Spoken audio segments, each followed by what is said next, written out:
Well, it is a blessing to be here, and I will say I was not having any difficulties with a boyfriend back home. That part of the story was not mine. But yes, it's excited to be here. We are excited to be here. It's a blessing.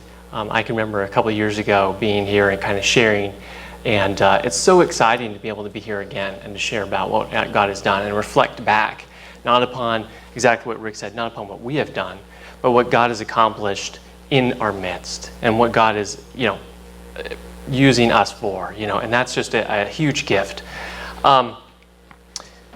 So September 2013, we left for Africa. We left for Bundibugyo, Uganda. And in doing so, we left our community back here in America. And God has blessed us with a community of missionaries to work alongside of and to serve with. And it's exciting that we have a little video to show you to kind of get a glimpse about what our community is like, what our ministry is about, kind of little snapshots into the life of what we have there in Bundibugyo, Uganda. And so if it's looking like it's getting ready, we'll watch this for a few minutes, then I'll come back and share a little bit more.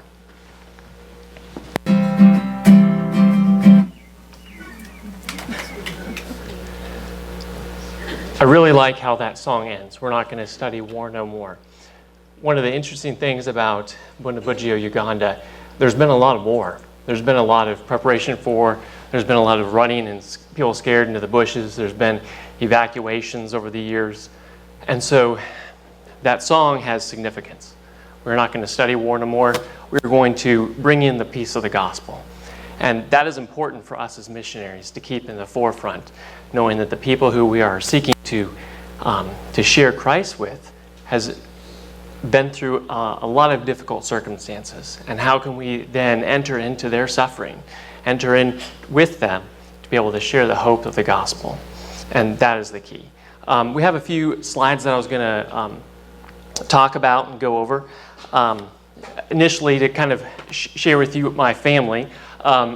Me, of course, I'm the bald one there. It's not baby Jack, but and then Lauren and Lucy, she's 3. Olive, Lucy, she's 5. Olive, she's 3, and baby Jack, he's about 6 weeks now. So we're able to come back to the States and deliver baby Jack and be able to really recuperate and to touch base with our supporters and touch base with our churches and touch base with many people who are praying with us and to continue to put out in front of everyone the vision of what we are doing, where the Lord has called us to, the people that we hold dear to our hearts, and how we can better be serving them, and what is the plan for what we're going to be doing.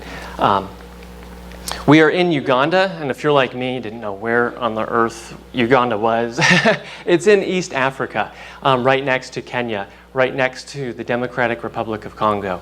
And the Lord has called us here. And the Lord has called us to a particular village, I should say, in Uganda. It's really all the way over here in Bundibugyo, in the westernmost portion of the country. Bundibugyo. What does that mean? It means the end of the road. And that's exactly where we live, really at the end of the road. The road goes right up to the Democratic Republic of Congo. We're about 8 kilometers from the border, which is about 6 miles or so. So we're really, really close. If you know, the Congo is like this huge, big country right in the middle of Africa, where there's all sorts of fighting and rebel forces and things like that going on. And we tend to have a lot of that come over on our side, right over here, since we're so close. The other interesting thing that I'll show you about this map about where we lived, and it helps you understand, we've got the second highest mountain range in Africa. Looks like my pointer's not working anymore.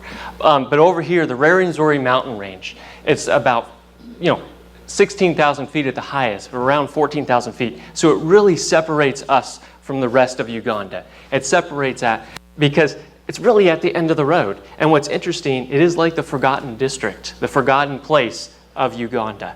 There's not much help, there's not much relief, there's not much non-government organizations, NGOs. And so we are there serving, trying to share the gospel, but help out in other ways, in community health, in development, And so we'll talk more about that. Bundibugyo first got on the world's radar in 2007 when there was an Ebola outbreak. A new strain of Ebola came and was doing what Ebola does, kill people and things like that. And so there's a new strain that was identified, the Bundibugyo strain of Ebola virus. Luckily, in the last scare, we didn't have any issues with what was going on. But it's still an ever-present threat in this area. The health needs are great. Our team, like what Rick was talking about, when you're out there serving, your fellow missionaries become like your family. They become people who you rely upon. As what Rick said, they're the people you hold above the toilet when they're expelling their stomach contents and things of that sort. And so it really draws us into fellowship, it draws us in to rely upon each other. But as you must know, it causes a lot of friction because we are sinful creatures. And so we have to deal with our sin, whether we're in ministry, whether we're missionaries or not. And so we have 3 families. We've got 2 couples. They don't have any children. We've got around 6 singles, and another family just joined, and another single couple is going to be coming. And so that is our family there. We are also reaching out into the community, and the local Ugandans are also becoming our family, and we'll talk more about that also. But I want to give a quick overview of what we are doing in Bundibugyo so you can understand how we are working, how we are serving, so you can see how the gospel is going forth in word but also in deed. When we go to Africa, we see so many things that we find out is a need. The community tells us, can you please help us with this? Can you please help us with that? Our children need medicine. And so when we go to just preach the gospel, we have to do it more than just with words, but with our actions. And so that's kind of what I'm going to be painting the picture for you. One of the ministries that we have that is very vital is the Christ School Bundibugyo. It is a secondary school, kind of like a high school, to be able to train up young people, not just in a good education, but also to train them up in the ways of the Bible, to be able to share with them the hope of the gospel. If we can transform the next generation that are going to be leaders in the community, we can really be able to influence the community as a whole. It was founded in 1999 through the missionaries. Like they said, the philosophy is to instill hope that people are not forgotten by God. We're starting to see some of the fruit of this investment in that the young people are going off to university and coming back and serving within their community, but serving in a different way than a lot of people. Serving with the hope of the gospel, serving because they are now Christians in an animistic culture. And so that is important, and that is what we are seeking to encourage. Books for Bundi. It's interesting that this was a desire of the missionary moms for a number of years. There is no library in Bundibugyo. There's no library in Nahuka town, where we're a village in which we live just outside of Bundibugyo town. And so to have children be able to come like an after-school program and sit down and see pictures and see books and have them read to them and hear Bible verses and be memorizing them and things like that in their own language, but also in English, is really, really beneficial to be able to ground the young people, not just our youth or adolescent, but also our children. And so this has been something that just really has formulated since we've been there. And if you've been following any of our emails or newsletters or whatnot, we're always asking for more books, and we're also trying to get all those books to Africa. Which is also an interesting type of need in itself. But we see amazing things happening from here. Children are gathering in the afternoons. They're having, Bible verses and stories in their own language and things like that, as we have some interpreters reading to them and things like that. It's a place that Lauren really loves because she can take our children there. And we've got children of all different races and colors and nationalities all together, learning together. And so it's really an amazing ministry. You kind of saw a little video of the sports ministry going on. They play football, which is like soccer. This is a good program that was started to build relationships with a lot of the at-risk youth in our community. And one of the interesting things is we are also doing this in conjunction with the local church. Deacons and elders and things like that are coming out also to help disciple, to help in Bible stories, in devotions after they play football and have a lot of good time. And I will say, they're kicking some butt.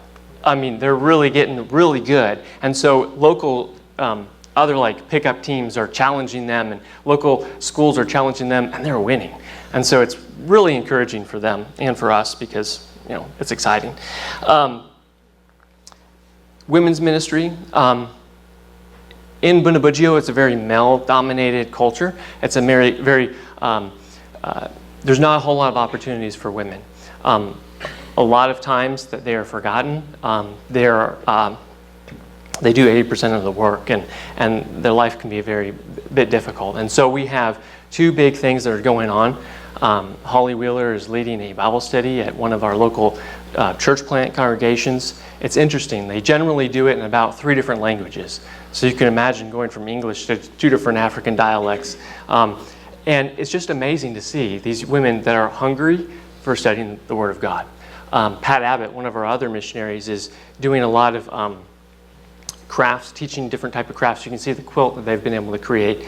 And it's giving women who do not have a spouse an occupation, a way that they can be able to learn a bit of a trade, sell their goods and things of that sort. And so it really helps out in a holistic way of sharing the gospel in conjunction with studying the Bible on a weekly basis.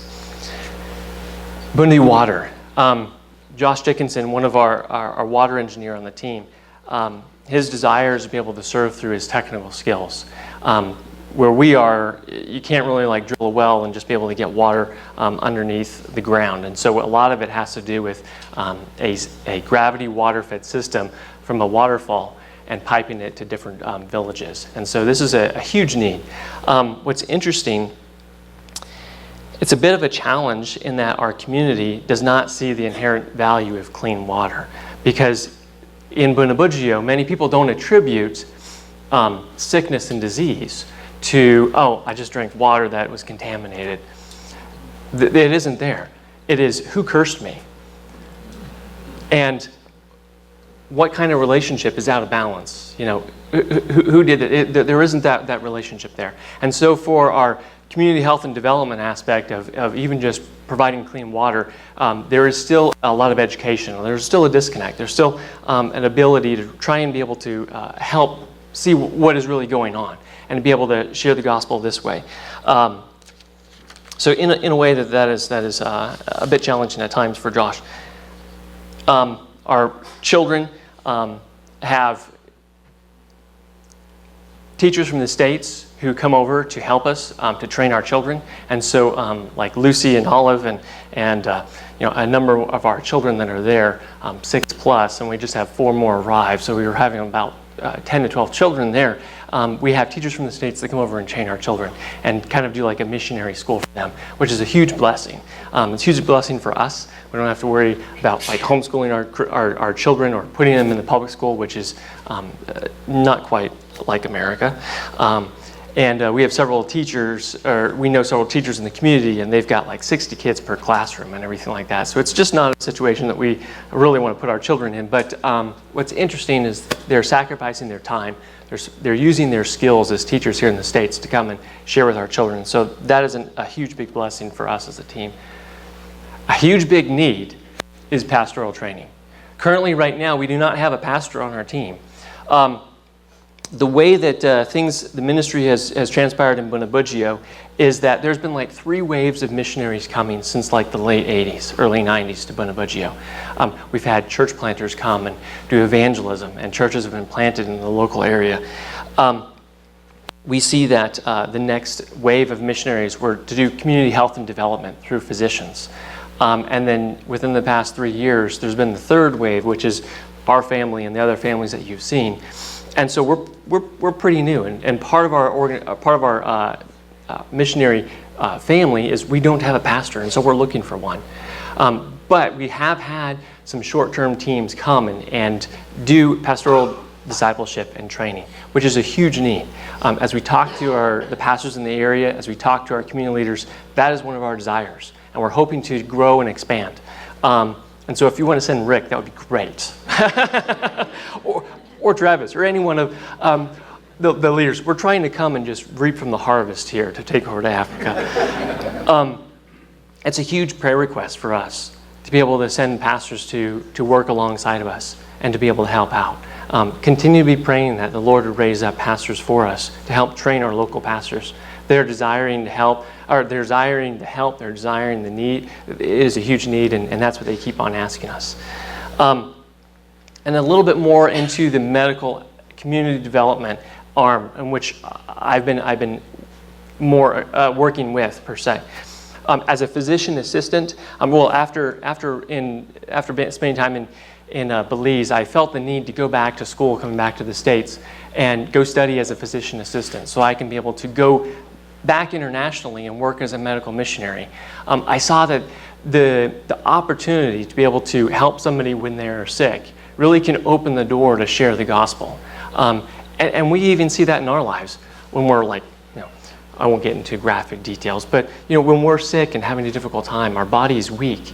Not only are we vulnerable spiritually, but we're also vulnerable in our body itself. And to be able to have someone come in with medicines or with the knowledge to be able to help out in that, and the compassion of Christ at that time, that is important. That is where I feel like the Lord is burdening my heart. So we were recruited to be able to work alongside of 2 physicians in the Nahuka Health Center, particularly in the pediatric ward. We are in a partnership with the Nahuka Health Center as volunteers to bring medical care to patients, but also to help in educating hospital staff, just as those who came before us did. And so that was kind of the expectation when we left in 2013. And due to unfortunate circumstances, both of our physicians had to return back to the States, which left me as a sole medical provider in the health center. Now, the way that it works out is we are volunteers for the pediatric ward. So it's not like I'm having to do labor and delivery or adults or things like that, because that's where we focused in our efforts, is to be able to help the children who are suffering and to be able to share Christ to their parents and to them. And so that looked very interesting. Being in an African context is much different than serving in a hospital in America. It's challenging on many levels. After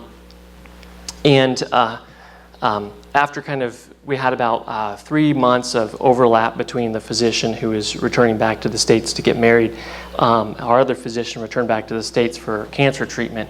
And so I had a very brief trial by fire, understanding what the role in which I was asked to kind of fulfill being a physician assistant. And after being handed over these, I tried to go solo for a few months and found out I just couldn't hack it. I found out that basically it was overwhelming. And I'm going to kind of paint a picture of what I felt that was overwhelming at the time. And so let me share with you a little story. One day I was called out of a sickle cell club that I was doing by a nurse, Wilson. He's one of the pediatric nurses at the health center. He asked me to come over and help getting an IV started. Now, it was with a child about 1 year old. That child was also part of our sickle cell club, so I'm like, okay, definitely we need to help out here. And what's interesting is children with sickle cell disease, and I'll talk more about this in one of our other slides, they have these crises in which they have complications when they get sick and dehydrated and things of that sort. And so, what we would need to do is start an IV, get fluids, get medicine. Wilson is one of our best guys at getting an IV started. So by him coming and asking me, I'm like, okay, you must really need some help. I don't even know if I can help you here.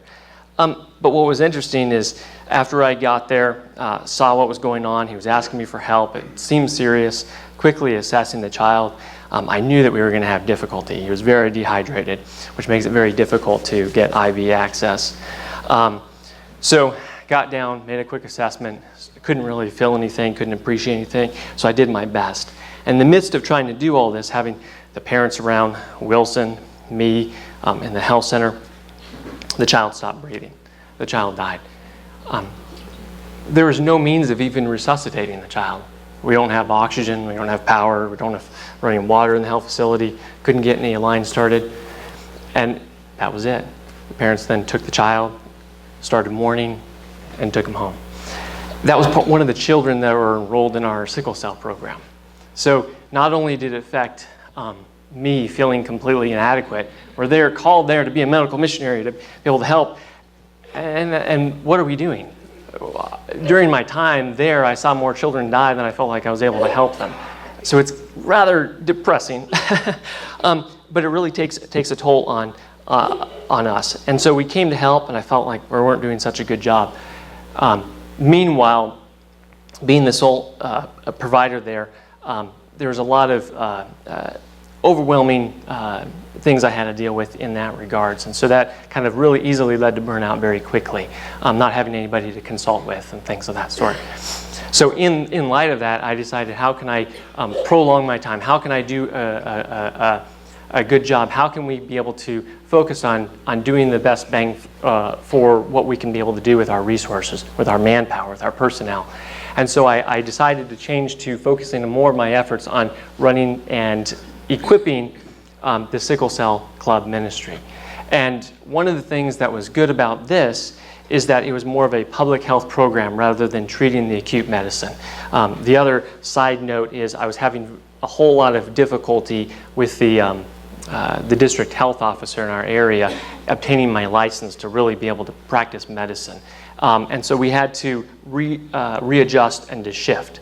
And that can be very depressing at times, because I felt like I was called there to help treat. I felt like I was called there to serve in that capacity. And to not do that was a bit difficult. So our Sickle Cell Club, what exactly is that? We focus on children with sickle cell disease.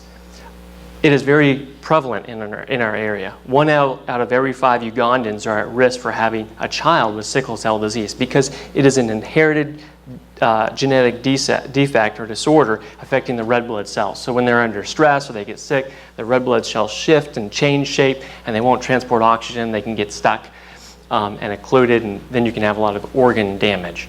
And so these kids tend to die early. 80% of the children with sickle cell disease in our area die before the age of 5. So the 20% that does survive, they may only survive to about 10 years old. And it's interesting, sickle cell trait and disease is so prevalent in Uganda as a whole. And so how can we be able to tackle a genetic disorder? We can't change their genes or anything, but we can be able to help prevent, and we can educate the parents on when to bring them to the health center so that they don't end up as that child that I talked about dying just trying to put in an IV, trying to get them rehydrated, or to get them medicine to be able to prevent or to tackle the pneumonia that they had or whatever. And so the way that I focused is on health education to the parents. When to bring your children in, how to prevent diarrheal disease and things of that sort, using the skills that I felt like I was preparing in the States for, but also being an advocate, bringing awareness of it so that people are not saying, the term that they generally use with these children are called the walking dead, because they're not going to survive. So many of them die. So to be able to bring hope to those parents, to be one of their advocates. Also, we did a lot of handing out of preventable medications, such as antibiotics, to prevent pneumonias and things of that sort. Folic acid, which helps in the reproduction of red blood cells. And the other thing, which I was very excited about, was when I was here last time, I was talking to Rick about what is it going to be like when we go to Africa. And you know, of course, the church has been, at a whole, has been involved in Africa far longer than even we have been there. And so Rick was telling me about this Bible cloth that they had, and telling me about how other missionaries are using it. And I said, that's fantastic. I can definitely use that and take that. I hadn't heard about that before coming here. And so you can go in the fellowship hall and see one of the Bible cloths is situated on the wall, and that's what I would take to the health center. We would take it, we would hold it up, and we would go through the Bible stories. Now, one of the interesting things is the people in Bundibugyo, we would say that they are all animists, in which they fear spirits within the world that control things. And so the major issue that they are dealing with is they are out of control, or they have no control over the things in their life. If someone is sick, it is a spirit. If someone is sick, it is a curse upon them. And that is where the gospel can go into the culture and penetrate and talk about the truth of the gospel. Talk about the God who created the earth, who created them, created spirits, and that he has dominion over those spirits, over demons, over Satan, and talk about creation. And so that, I think, was amazing. As soon as I brought out the Bible cloth, everybody was all excited and wanted to be able to see the pictures, because it's a very oral culture. To be able to talk and to be able to share stories, that is what they're used to. And so I was very excited to be able to incorporate the Bible cloth into what we were doing in the Sickle Cell Club, to be able to talk about the hope of the gospel. I wasn't able to really incorporate it when I was rounding and seeing patients on a daily basis, and so this was really a blessing. You can kind of see, this is the other thing I did was institute like a chairman, a vice chairman, things like that, a group of leaders in our program. They were parents of the children with sickle cell disease, and trying to train them up and teach them how to take over the program, like why we are here back in the States, which hadn't been done before. And so we can see here Tinka Jackson in the middle picture. He is the chair of it, and his daughter, that he's in like the red shirt right there, she's his child that has sickle cell, or he's her.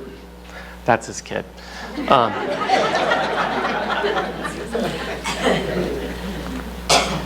So, in reassessing a lot of what is going on, what worked, what didn't work, how we can incorporate the gospel and things of that sort, we're still left with the issue of not having a physician on the ground that I can work with. As a physician assistant, that is, that's my title.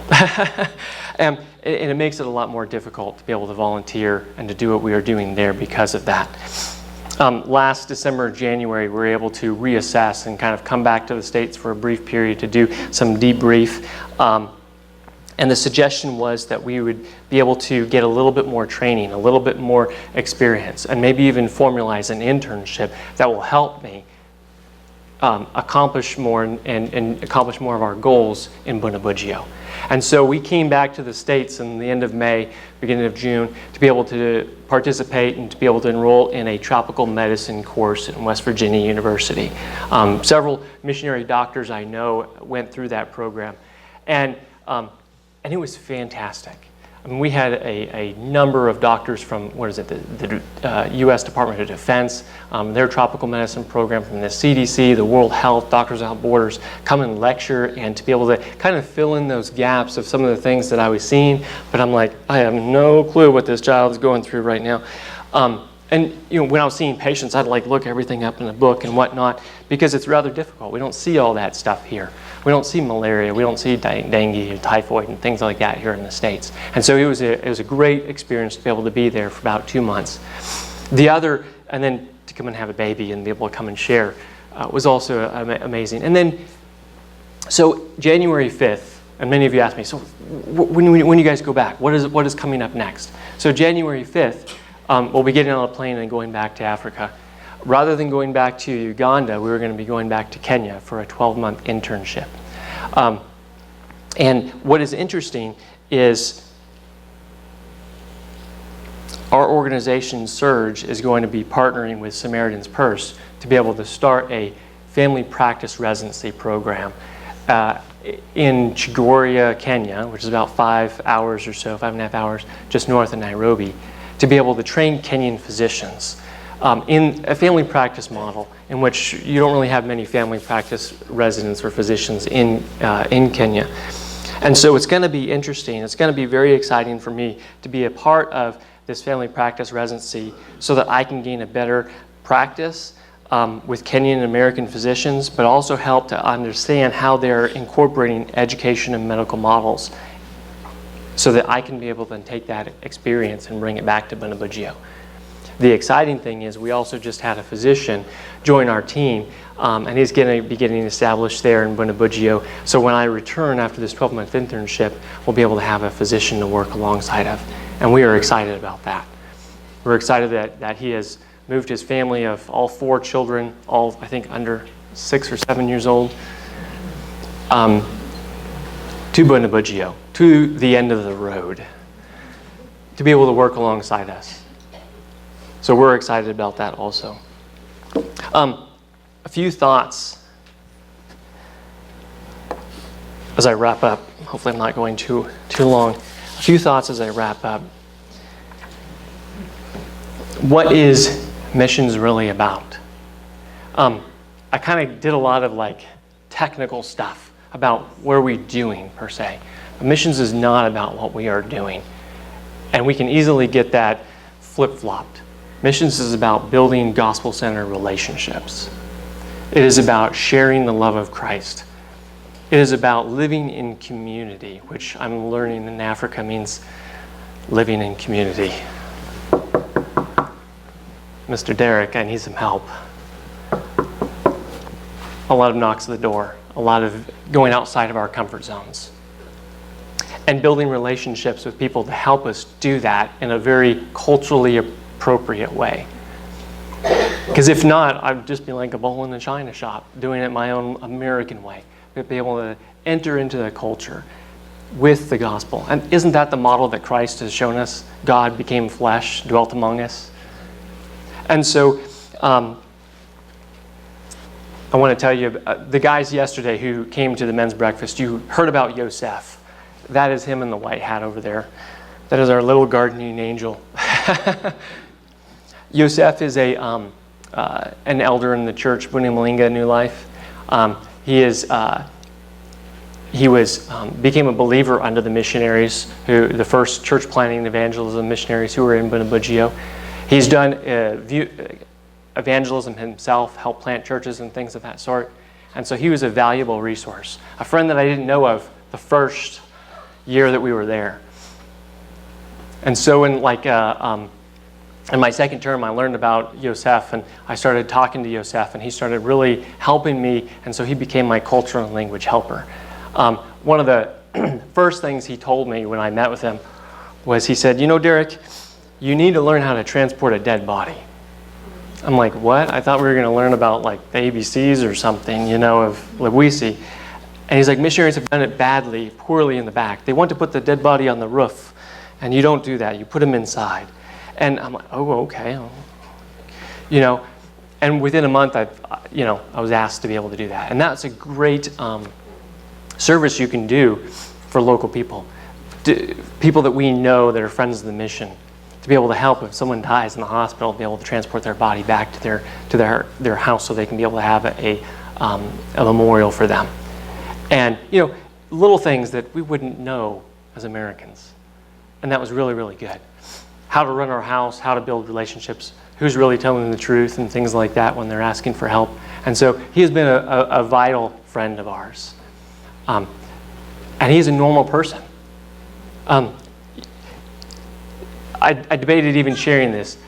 One of the first times meeting with Yosef, we were talking about his life and where he's from and things of that sort. And he told me, he's like, you know, Brother Derek, I'm 2 years sober.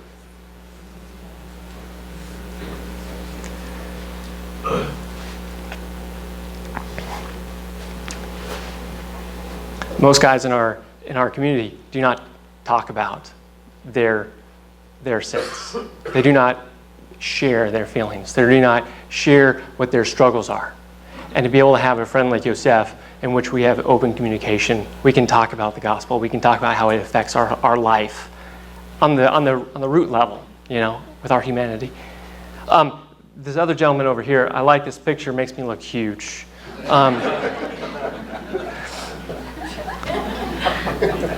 It's unlike standing next to Rick or Travis. Chris, we live on about 2.25 acres, and there's a lot of work that needs to be done. And so Chris has come asking for work and help and things of that sort. And so he's been a great guy to be able to get out and work with and be able to get to know him, get to know the culture through his eyes, and be able to work with him and be able to have a friend. And so I would say these are two friends that I can say that I have. And that is important. I can say there's not a whole lot of things that we've done good, but we've been able to build some relationships, and now we have some friends. And that's important. A few of the people I wanted to talk to you about, and my wife will come up and talk about her friends. My friends, her friends. But Keza David, not all friends is it always feeling like it is a two-way street. Kiza, there's probably not one week that goes by that he's not at my door asking for work, asking for money, asking for food, because I don't have any food in the house. Kiza is also the treasurer of the sickle cell department, or the sickle cell club that we have.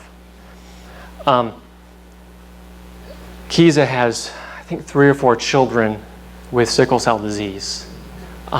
Luckily, the little girl, his last-born, does not have that sickle cell disease. She's probably carrying a sickle cell trait like he is, but she's not manifesting the symptoms. I forget the first one who has died, but actually just last month we got word that his second-born, Lucky, has died from sickle cell. That is a relationship that we can share the gospel, but it is not an easy relationship there. It is not one that is very easy for me, because there's always requests that come along with it. But he is one that we can be able to share the gospel with, because he is hurting, and that is good. Okay, just wrapping up very quickly. Another local pastor, Shem and his wife Grace. Grace has been dealing with a number of health issues they can't find out what's going on. Her female organs are having some issues and whatnot, as they say, and she's been sick. And so that is one of the relationships that my wife has been reaching out to them, trying to share the gospel, trying to help them. And of course, in a very male-dominated culture, I have a better relationship with Shem than with Grace, and he's a local pastor that we are trying to seek to encourage. How has Christ been using us? He has been breaking. He has been allowing us to endure our own trials, our own areas of suffering in which to be able to build relationships. Right over here you can see last summer we found out we were pregnant, and we were very excited about that. We were expecting our 3rd. But yet come the fall, the same month of our 10-year anniversary, we found out that we were having a miscarriage. And that was it was a trial for us. It was a trial for our marriage. It was a trial for our relationship, asking God, what is going on here? But what was interesting is when we came back from Kampala, came back over this very difficult time of going through this miscarriage, the Lord opened up the opportunity for our community to come and speak words of encouragement to us. It was not us trying to be able to share the gospel and do like the typical missionary stuff, but it was our community coming around, because everybody in our community has lost a child. The death and mortality rate of kids is just astronomical. But yet they knew the pain and the suffering that comes with losing a child, and so they were able to gather around us during our memorial and be able to do that. And we're like, God, we didn't see this. Taking something that is ultimately a tragedy and using it to be able to share the gospel and have a foundation and build that relationship, that gospel-centered relationship with our community, which is certainly not what we would have expected. And just to close, we appreciate the prayers. We appreciate the support of Calvary Chapel Mesquite. We appreciate you all writing letters and things of that sort. It's an encouragement to us. It's an encouragement so far as we've been here sharing, and people are coming up and talking about their stories and just encouraging us, and I appreciate that. It is the gospel at work in our hearts. There's nobody better, higher, whatever. It's not that we are so spiritual people to be in Bundibugyo. It is not that. We are normal people allowing the Lord to use and work through us. And half the time we're like oblivious to the fact, because the Lord works in natural ways through relationships and the gospel. And so I appreciate that. So I guess we'll close in prayer.